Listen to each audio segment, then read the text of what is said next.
و این چنین آن آدمی که علم نمیرساند، در سوره بقره الله تعالی میگوید که ان الذين يكتمون ما انزلنا من البينات والهدى من بعد ما بيناه للناس في الكتاب اولئک یلعنهم الله و یلعنهم اللاعنون.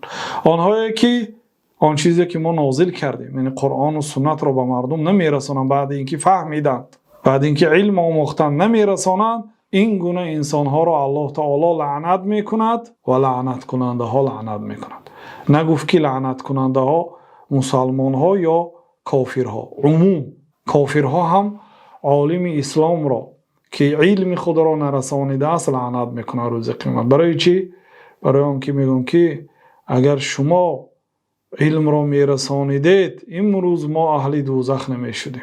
شما علم نرسانیدید، اگر ما را در کوچه ها میافتید، به خانه ها ما می آمدید، ما را دعوت میکردید، امروز ما دوزخی نمیشدیم. گفته مردم علمدارهایی که علم خود را نرسانیدن آنها را لعنت میکنن. بنابراین گناه شخصی که علم را به مردم نمیرساند خیلی عظیم است.